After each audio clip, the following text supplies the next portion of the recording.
সুকুমার রায়ের গল্প সমগ্র থেকে আজকের ছোট গল্প পালোয়ান। তাহার আসল নামটি যে কি ছিল তাহা ভুলিয়াই গিয়াছি, কারণ আমরা সকলেই তাহাকে পালোয়ান বলিয়া ডাকিতাম। এমনকি মাস্টার মহাশয়েরা পর্যন্ত তাহাকে পালোয়ান বলিতেন। কবে কেমন করিয়া তাহার এরূপ নামকরণ হইল তাহা মনে নাই, কিন্তু নামটি যে তাহাকে বেশ মানাইয়াছিল এ কথা স্কুল শুদ্ধ সকলেই এক বাক্যে স্বীকার করিত। প্রথমত তাহার চেহারাটি ছিল একটু অতিরিক্ত রকমের হৃষ্টপুষ্ট, মোটা সোটা হাত পা, ব্যাঙের মতো গোবদা গলা, তাহার উপরেই গোলার মতো মাথাটি, যেন ঘাড়ে পিঠে এক হইয়া গিয়াছে। তার উপর সে কলিকাতায় গিয়া সচক্ষে কাল্লু ও করিমের লড়াই দেখিয়া আসিয়াছিল এবং বড় বড় কুস্তি এমন আশ্চর্য রকম বর্ণনা দিতে পারিত যে শুনিতে শুনিতে আমাদের রক্ত গরম হইয়া উঠিত। একদিন উৎসাহের চোটে আমরাও তাল ঠুকিয়া স্কুলের উঠানে কুস্তি বাঁধাইয়া দিতাম। পালোয়ান তখন পাশে দাঁড়াইয়া নানা রকম অঙ্গভঙ্গি করিয়া আমাদের প্যাচ ও কায়দা বাতলাইয়া দিত। মাখনলাল আমার চাইতে 2.5 বছরের ছোট, কিন্তু পালোয়ানের কাছে ল্যাংমুচকির প্যাচ শিখিয়া সে যেদিন আমায় চিৎপাত করিয়া ফেলিল, সেই দিন হইতে সকলেরই বিশ্বাস হইল যে পালোয়ান ছোকরাটা আর কিছু না বুঝুক, কুস্তিটা বেশ বোঝে। ঘোষেদের পাঠশালায় ছাত্রগুলি বেজায় ডানপিটে। খামোখা একদিন আমাদের সঙ্গে গায়ে পড়িয়া তাহারা ঝগড়া বাঁধাইত। মনে আছে, একদিন ছুটির পরে আমি আর 5-7টি ছেলের সঙ্গে গোসাই বাড়ির পাশ দিয়া আসিতেছিলাম। এমন সময় দেখি পাঠশালার 4টা ছোকরা ঢেলা মারিয়া আম পাড়িতেছে। একটা ঢিল আরেকটু হইলেই আমার গায়ে পড়িত। আমরা দলে ভারী ছিলাম। সেই সাহসে আমাদের একজন ধমক দিয়া উঠিল, এই ও বেয়াদব, মানুষ চোখে দেখিস নে? ছোকরাদের এমনই আস্পর্ধা, একজন অমনি বলিয়া উঠিল, হ্যাঁ মানুষ দেখি, বাদরও দেখি। শুনিয়া বাকি 3টায় অসভ্যের মতো হো হো করিয়া হাসিতে লাগিল। আমার তখন ভয়ানক রাগ হইল। আমি আস্তিন গুটাইয়া বলিলাম, পরেশ দে তো আচ্ছা করে ঘা দুচ্চার কষিয়ে। পরেশও দমিবার পাত্র নয়, সে হুঙ্কার দিয়া বলিল, গুপে আন তো ওই ছোকরাটার কানে ধরে। গোপীকেষ্ট বলিল, আমার হাতে বই আছে। ওরে ভূত, তুই ধর দেখি একবার চেপে। ভূতর বাড়ি বাঙাল দেশে। তার মেজাজটি যখন মাত্রায় চড়ে তখন তার কাণ্ড জ্ঞান থাকে না। সে একটা ছোকরার কানে প্রকাণ্ড এক কিল বসাইয়া দিল।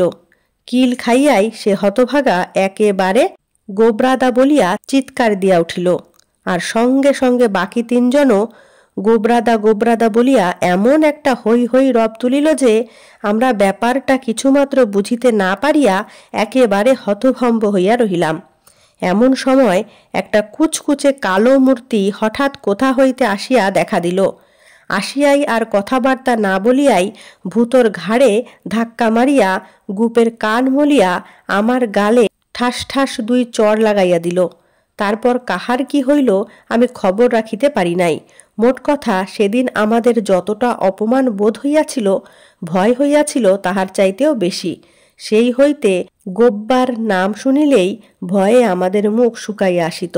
পালোয়ানের কেরামতির পরিচয় পাইয়া আমাদের মনে ভরসা আসিল। আমরা ভাবিলাম, এবার যেদিন পাঠশালার ছেলেগুলো আমাদের ভ্যাং চাইতে আসিবে, তখন আমরাও আরও বেশি করিয়া ভ্যাং চাইতে ছাড়িব না। পালোয়ানও এ কথায় খুব উৎসাহ প্রকাশ করিল, কিন্তু অনেক দিন অপেক্ষা করিয়াও যখন তাহাদের ঝগড়া বাঁধাইবার আর কোনো মতলব দেখা গেল না, তখন আমাদের মনটা খুঁত খুঁত করিতে লাগিল। আমরা বলিতে লাগিলাম, ওরা নিশ্চয়ই পালোয়ানের কথা শুনতে পেয়েছে। পালোয়ান বলিল, হ্যাঁ তাই হবে, দেখছ না এখন আর বাছাদের টু শব্দটি নেই।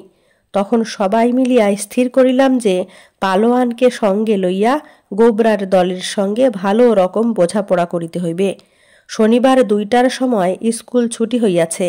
এমন সময় কে যেন আসিয়া খবর দিল যে গোবরা 4-5টি ছেলেকে সঙ্গে লইয়া পুকুর ঘাটে বসিয়া গল্প করিতেছে।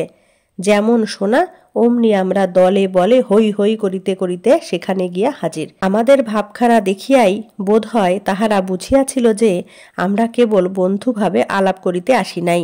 তাহারা শশব্যস্ত হইয়া উঠিতে না উঠিতেই আমরা ৩-৪ জনে মিলিয়া গোবরাকে একেবারে চাপিয়া ধরিলাম। সকলেই ভাবিলাম এ যাত্রায় গোবরার আর রক্ষা নাই, কিন্তু আহম্মক রামপদটা সব মাটি করিয়া দিল। সে বোকারাম ছাতা হাতে হা করিয়া তামাশা দেখিতেছিল। এমন সময় পাঠশালার একটা ছোকরা এক থাবড়া মারিয়া তাহার ছাতাটা কাড়িয়া লইল। আমরা ততক্ষণে গোবরা চাঁদকে চিৎপাত করিয়া আনিয়াছি। এমন সময় হঠাৎ আমাদের ঘাড়ে পিঠে ডাইনে বায়ে ধপাধপ ছাতার বৃষ্টি শুরু হইল। আমরা মুহূর্তের মধ্যে একেবারে ছত্রভঙ্গ হইয়া পড়িলাম। আর সেই ফাঁকে গোবরাও এক লাফে গা ঝাড়া দিয়া উঠিল। তাহার পর চক্ষের নিমেষে তাহারা আমাদের 4-5 জনকে ধরিয়া পুকুরের জলে ভালো রকমে চুবাইয়া রীতিমতো নাকাল করিয়া ছাড়িয়া দিল। এই বিপদের সময় আমাদের দলের আর সকলে কে যে কোথায় পালাইল তাহার আর কিনারাই করা গেল না। সব চাইতে আশ্চর্য এই যে ইহার মধ্যে পালোয়ান যে কখন নিরুদ্দেশ হইল তাহাকে ডাকিয়া ডাকিয়া আমাদের গলা ফাটিয়া গেল, তবু তাহার সাড়া পাইলাম না। সোমবার স্কুলে আসিয়াই আমরা সবাই মিলিয়া পালোয়ানকে গাল দিতে লাগিলাম, কিন্তু সে যে কিছুমাত্র লজ্জিত হইয়াছে এমন বোধ হইল না। সে বলিল, তোরা যে এমন আনাড়ি তা জানলে আমি তোদের সঙ্গে যাই। আচ্ছা, গোবরা যখন তোর টুটি চেপে ধরল তখন আমি যে ডান পটকান দে বলে এত চেঁচালাম, কই তুই তো তার কিছুই করলি না। আর গুপেটা, ওকে আমি এতবার বলেছি যে ল্যাংমুচকি মারতে হলে পাল্টা রোখ সামলে চলিস, তাও শুনবে না। একরম করলে আমি কি করব বল? ওসব দেখে আমার একেবারে ঘেন্না ধরে গেল, তাই বিরক্ত হয়ে চলে এলাম। তারপর ভূতটা ওটা কি করলো বল দেখি। আরে দেখছিস যখন দোরখা প্যাচ মারছে তখন বাপু আহ্লাদ করে কাত হয়ে পড়তে গেলি কেন? ভূত এতক্ষণ কিছু বলে নাই, কিন্তু পালোয়ানের এই টিপ্পনি কাটা ঘায়ে নুনের ছিটার মতো তাহার মেজাজের উপর ছ্যাক করিয়া লাগিল। সে গলায় ঝাঁকড়া দিয়া মুখভঙ্গি করিয়া বলিল, তুমি বাপু কান কাটা কুকুরের মতো পালাইছিলা কেন? সর্বনাশ, পালোয়ানকে কান কাটা কুকুর বলা! আমরা ভাবিলাম দেখ বাঙাল মরে বুঝি এবার। পালোয়ান খুব গম্ভীর হইয়া বলিল, দেখ বাঙাল, বেশি চালাকি করিস তো চরকি প্যাচ লাগিয়ে একেবারে তুর্কি নাচন নাচিয়ে দেব। ভূত বলিল, তুমি নাচলে বান্দর নাচবা। রাগে পালোয়ানের মুখ চোখ লাল হইয়া উঠিল। সে বেঞ্চি ডিঙাইয়া একেবারে বাঙালের ঘাড়ে গিয়া পড়িল। তারপর দুইজনে কেবল হুড়াহুড়ি আর গড়াগড়ি। আশ্চর্য এই, পালোয়ান এত যে কায়দা আর এত যে প্যাচ আমাদের উপর খাটাইত, নিজের বেলায় তার একটিও তাহার কাজে আসিল না। ঠিক আমাদেরই মতো হাত পা ছুড়িয়া সে খামচা খামচি করিতে লাগিল।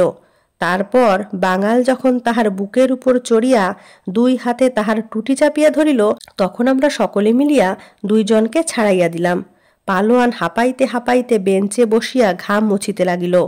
তারপর গম্ভীরভাবে বলিল, গত বছর এই ডান হাতের কবজিটা জখম হয়েছিল, তাই বড় বড় প্যাচগুলো দিতে ভরসা হয় না, যদি আবার মোচকে ফচকে যায়।